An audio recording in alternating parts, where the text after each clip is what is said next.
আপনি দেখছেন news now, আমরা জানি কোনটা খবর। সরকারি কাজে টেন্ডারকে কেন্দ্র করে মাফিয়ারাজ বন্ধের দাবিতে কংগ্রেসের উদ্যোগে মঙ্গলবার দুপুরে শহরে এক বিক্ষোভ মিছিল অনুষ্ঠিত হয় কৈলাস শহরে। কংগ্রেস ভবন থেকে শুরু হওয়া মিছিল শহরে বিভিন্ন রাজপথ পরিক্রমা করে পূর্ত দপ্তরে এক্সিকিউটিভ ইঞ্জিনিয়ারের কাছে 7 দফা দাবিতে জমা দেওয়া হয় ডেপুটেশন। পরে কৈলাস শহর থানায় গিয়ে থানার ওসির কাছেও ডেপুটেশন প্রদান করেন বিক্ষোভকারীরা।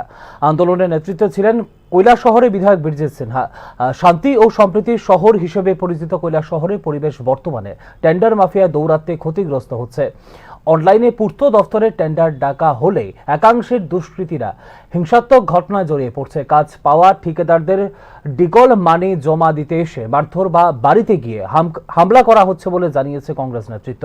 বিজেপি দলের একাংশ এই মাফিয়া রাজের সঙ্গে যুক্ত। অবিলম্বে এই পরিস্থিতি নিয়ন্ত্রণে না এলে আগামী দিনে আরো বৃহত্তর আন্দোলনের পথে যাবে বলে হুঁশিয়ারি দেন কংগ্রেসের নেতৃত্ব।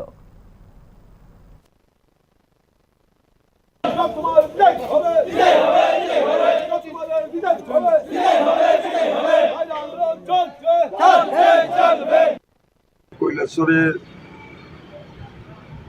কিছু টেন্ডার যে মাফিয়া বাণিজ্য চলছে, এর পরিপ্রেক্ষিতে কৈলাসরের বিভিন্ন প্রান্তে একটা বিশৃঙ্খলা এবং একটা সন্ত্রাসের পরিবেশ সৃষ্টি হয়েছে। আপনারা জানেন, মারামারি, কাটাকাটি, হসপিটাল, বহিরাজ্যে চিকিৎসা, এই ধরনের ঘটনা সংঘটিত হতেছে। এটা কোনো পলিটিক্যাল পার্টির তরফ থেকে যারা কন্ট্রাক্টরের সঙ্গে জড়িত তাদের মধ্যেই এই ঘটনা। কিন্তু ভারতীয় জনতা পার্টির একটা অংশ, ক্ষুদ্র একটা অংশ, যারা এটারে রাজনীতিকরণ করবে, এই ঘটনাগুলারে আরো বিষাক্ত পরিবেশে